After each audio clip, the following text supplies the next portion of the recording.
Okay, in this video, I want to talk about the importance of, or the potential importance of thinking strategically about your title. A lot of people, I believe, don't give this enough thought, and it can really, really be a big help to you depending on what the topic of your research is. Um, this is an image, an ultrasound scan of my son at about 5 months. And at this stage, actually probably long before this, he already had a name. And having a name was an important thing for us, or my wife and me, because he was already forming an identity in our minds. We were imagining uh, calling his name and having a name really just sort of helped form uh, make it that he's a real person in our minds, and he, to some extent, maybe even influenced the way we thought about him. And I always think it's funny, although of course it can happen. It's fine when parents don't think of a child's name, their children's name, until they're after they're born, and and which is more, I think, more and more an unusual situation these days because people know the sex of their babies, not like 200 years ago when they didn't. And so I say this as a kind of metaphor for people's work as they're working on their articles and their dissertation work as an example, because I always find it a bit odd as an advisor on a faculty advisor on students' theses and dissertations um, when they don't have a title yet, because having a title already helps you form an identity for your research, even before it is proverbially born. And so a title really really make a big difference in terms of the way you as an author think of your research, but also the way the reader um, thinks of your research even before they even begin reading. Okay, so we've talked about this kind of structure here, the IMRAD structure and the introduction, but I would argue that another important aspect to this is the title, that all of these sections do go together. The introduction, the method, the result, and the discussion, of course, as we've talked about before. But I would also argue that the title is an important part of this that can help you kind of tie all of this together and is an important part of the cohesion of your article.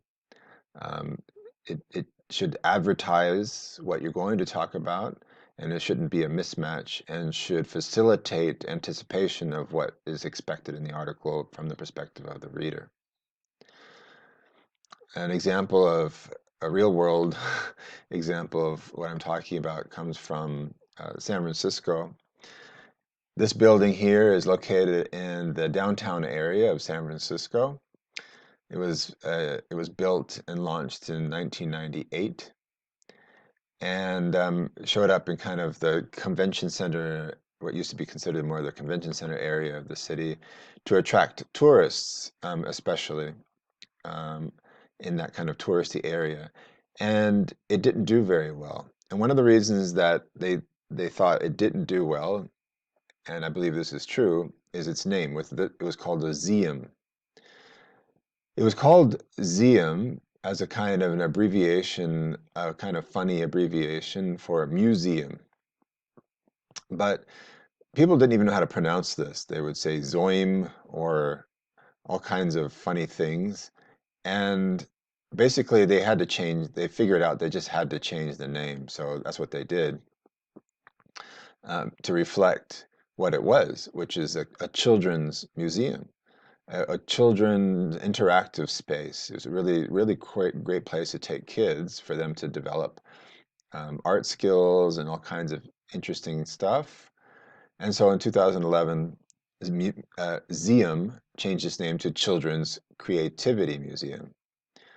Very transparent title, not as creative as Zeum, but as they said in their press release when they changed the name, although the name Zeum sounded fun, it didn't provide parents with any clues about what they and their children would experience.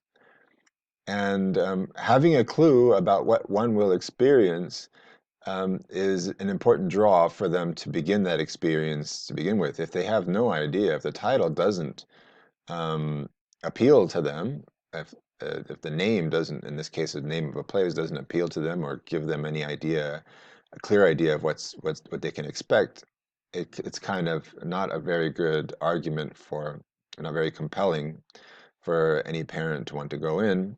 And so the analog of that in the academic world is obviously your title should provide enough stimulus for and in a transparent way or give enough information so that the reader knows what they can expect, what they are going to experience in the article. So let's keep this in mind as we talk about different types of titles. And I'm going to provide a kind of rapid overview of 8 different types, and as you'll see at the end, you can have a mix, a hybrid of these. So starting with transparent, then onto a title that focuses on findings, then implication and application titles that indicate what the implication or application of the research is. The number 4, method focused. Number 5, question titles. Number 6, titles that focus on an effect. Number 7, titles that provide some kind of elaboration on a point. And then finally, number 8, quote or quotation. And we'll go on to talk about titles that are hybrids of these. All right, so first of all, the good old transparent title. This is the one that's kind of like Children's Creativity Museum, basically uh, talking about what the contents are of the article in a very transparent way. So here's an example. Costs of hospital malnutrition. Basically, my impression of this article is that it's going to talk about what the costs are, either real or social, or monetary or social or whatever, um, what those costs are. And I'll assume that in the abstract, there's a reason for this, some kind of gap that they're filling. Here's one that I wrote some years back, and it was in a very transparent way called a phrasal expressions list. It presents the justification for a list, um, a frequency-driven list of the most common expressions in English, formulaic expressions. And I I worded it this way because basically that's the main point of the article is the presentation of this list, but also because it is a title that is similar to in form to a list that a conversation that I was entering, which is one that was responding to a list called the academic word list, and so it kind of the title itself helped me enter that conversation, or so I felt. Number 2, a title that highlights findings. So what is the main finding of the research? It's another common title type. Here's an example. One MCP does not improve the shelf life of Chinese cabbage. So you might find that this kind of title, when it highlights a finding, is because the authors are highlighting that finding because it is something very novel. And maybe there was other thinking before this article came out um, that one MCP did improve the shelf life, or maybe there was some debate about that. And they're saying, hey, look, this is our finding. We are making this our space. There's another one. Exposure to tourism reduces stress-induced corticosterone levels in Galapagos marine iguanas. Again, it would assume there's an assumption that this finding is important in this particular conversation that they're highlighting. I do find it interesting that they are looking at stress-induced corticosterone levels in iguanas, and I always wondered if they actually did interviews with them, or how they how they elicited more qualitative data from about stress. Number three highlighted in this overview of titles is a title that focuses on the implication or the application of a particular study or that study's results. So here you have one that's the title is Improving the Chemical Dealloying of Amorphous AU Alloys. So what you have here is a good example of how the dealloying um, uh, is an important has an important application in um, or an implication and application in this case in corrosion science. Then you have number four, titles that focus on the method used. So stimulating sulfuric acid dew point corrosion of enamels with different contents of silica, and physical activity in relation to urban environments in 14 cities worldwide, a cross-sectional study.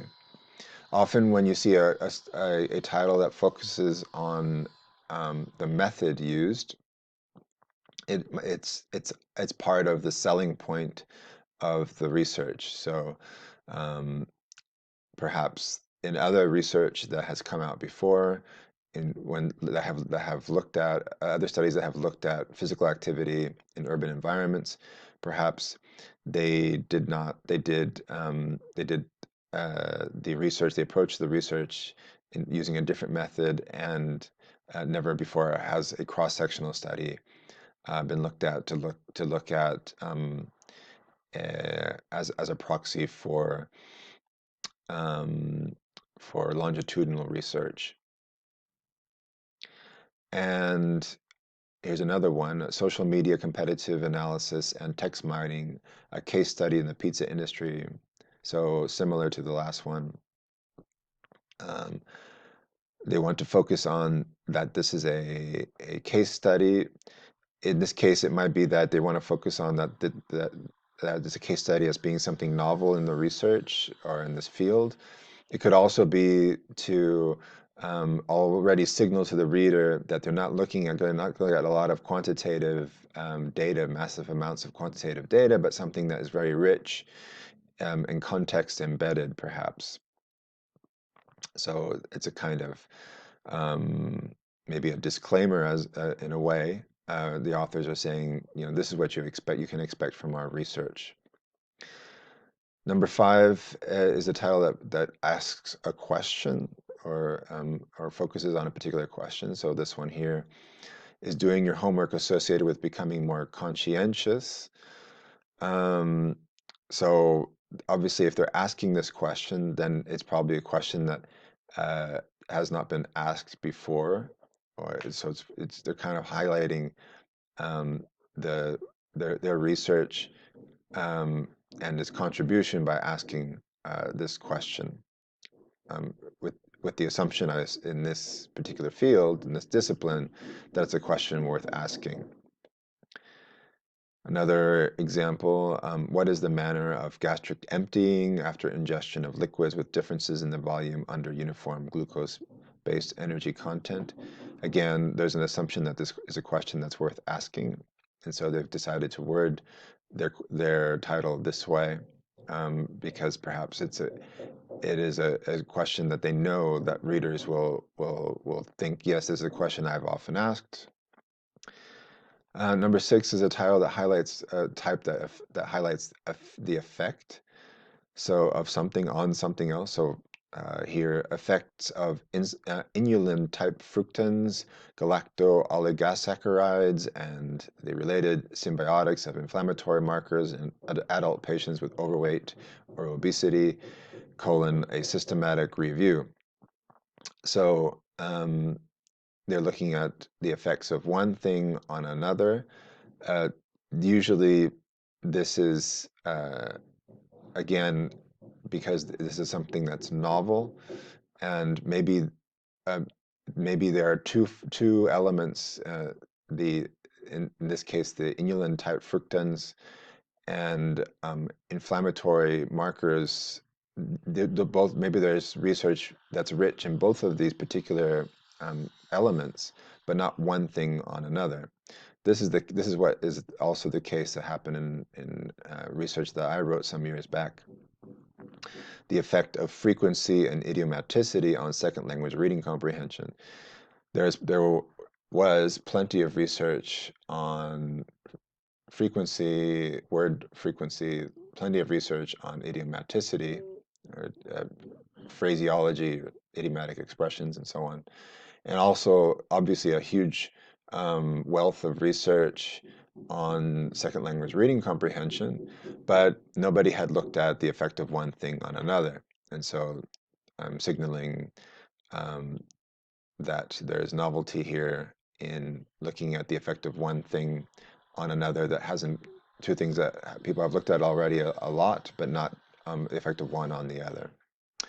Number 7 is a focus on a title focus that is an elaboration of a point. So, uh, who receives oral nutritional supplements in nursing homes? That's a question.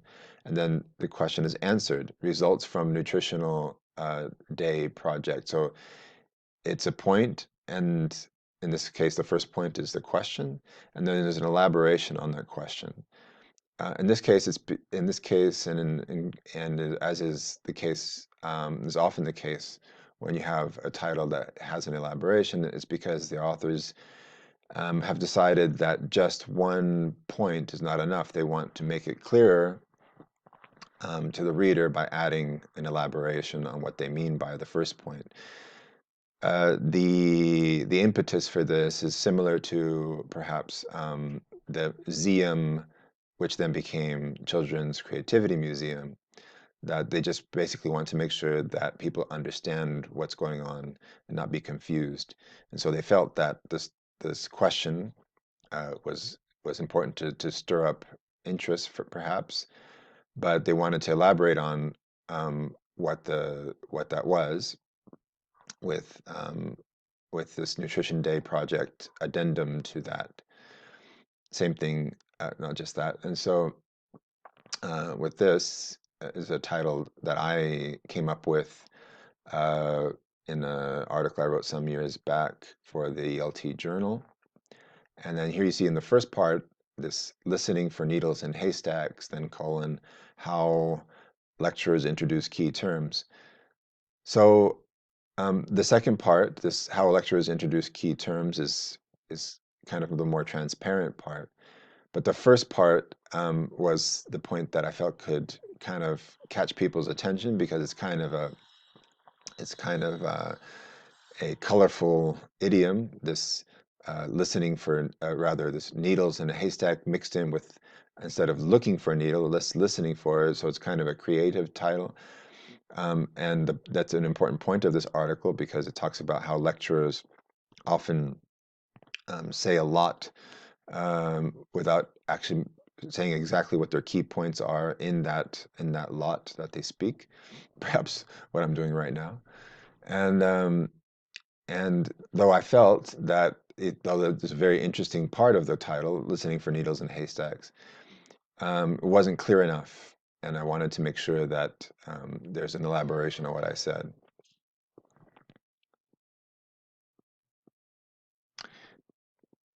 Okay, number 8. This is the last one in the list of the main ones. Is a title that has a quote in it, like this one here. That's not my job. Developing flexible employee work orientations. So uh, usually this is the case. Usually what this is that there is a particular quote that is from an interview protocol, for example, or questionnaire, that is representative or otherwise insightful about the author's research and the point that they want to make. So that's not my job seems to be a main point or an important point that's raised by the participants. in the research that they conducted, and the need for developing flexible employee work orientations. Similar here, this one from UC Berkeley. I can't lie to your face. Minimal face-to-face interaction promotes honesty. So you have the quote and then an elaboration on that quote to make it clearer. But the first part to kind of catch people's attention. I did the same thing with research that I conducted some years back as well. This, especially in the last years, and then colon evidence of ELF and non-ELF, non-native English forms. And the reason I chose that quote is that I was thinking that that many readers will have noticed similar kind of non-native like language in journal articles they've read, and this was one that really caught my attention, which initially, one of the initial phrases that I read in articles that I came across that caught my attention, got me interested in this subject to begin with. And so, while the second part of this title, Evidence of ELF and Non-Native English Forms in International Journals, is the clearest part, the first part was something that I hoped would evoke some memory of people of having read similar language. And so it's all very strategic.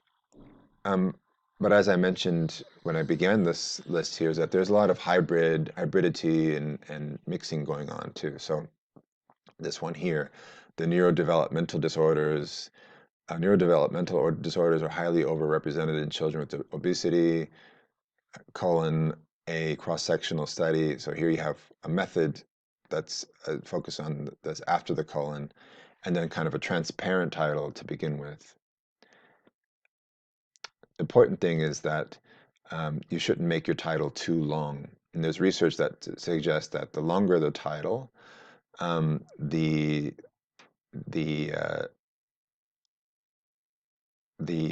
the less likely it is to get cited. So here you have a snippet from that research I just presented here um, from the Royal Society of Open Science, and the authors point out that shorter titles receive more citations per paper. These results are consistent with the intriguing hypothesis that papers with shorter titles may be easier to understand and hence attract more citations. So a complicated title would suggest that the paper is overly complicated as well. And people are less interested in reading a title that they don't understand right off the bat. Here is a kind of egregious example of that. Believe it or not, both this and this are actually one title. And so, I mean, I don't know if this particular article was cited a lot or not, but I would guess is that probably it would have been cited more if it had a clearer title. The movie Star Wars is nice and simple to remember. It probably wouldn't be so if it had a title like The Story of a Young Man Who Became a Jedi to Fight an Evil Empire, but then learns that the leader of the empire is actually his dad. One way to help you choose your title is to think about what is your claim and what is your evidence for this claim. And this stems often from your results. You look at what your results are, what kind of claim you can make based on these results, and you signal this in your introduction. You can do so in your title. So you've seen this research before. This one, quantifying the burden of writing research articles in a second language, data from Mexican scientists. Well, that very first part of the title, quantifying the burden of writing research articles in a second language. Well, that's focusing on the process and the method used. But you can also say that this is their main claim, and it is. This is the author's main claim for this article or this study. That there is a burden, and they're talking about quantifying that burden. That's their claim, that there is this burden, and they then also supply evidence for this claim, and the evidence comes from this data here. So this claim and evidence, thinking about what your claim is and what the evidence you have for that claim can help you decide a title. There's a hamburger place in South America called the best burger called Madero, and they say that they have the best burger in the world. That is their claim. And this claim is very much weakened, in my view, by any lack of evidence. They make this claim, and it immediately got me thinking, okay, how do they arrive at this? And clearly, um, there's no evidence for this claim. Donald Trump is famous for this. In a tweet, he claimed that uh, Barack Obama had tapped his phones. This is a big claim, but later provided no evidence for this claim, um, and therefore weakened uh, his position. And so, when you make a claim, you have to have evidence for it. And so, when you think about your titles, think about the strength of your evidence um, that will support your claim, and that can help you decide what kind of title to to uh, to elaborate on, or what kind of title will best um, not not provoke the naysayer before he starts reading, but also enough to get the reader interested in the first place, much like the museum name change in San Francisco. You'll see that this claim and evidence structure, kind of like they say, I say, is something that is very important to building an argument in general. And so consider that when you're thinking of your title, that this is an argument that you're building throughout your text, not just in your title, but this evidence that comes from your results section, especially in most cases, um, will be signaled in a claim that you make in your title, and this claiming and evidence will appear ubiquitously, and not least of which will be your discussion section later on. So that's also something to keep in mind as you think about your title and your abstract as well. Next, we'll be looking at, linguistically speaking, what do authors do to help orient the reader?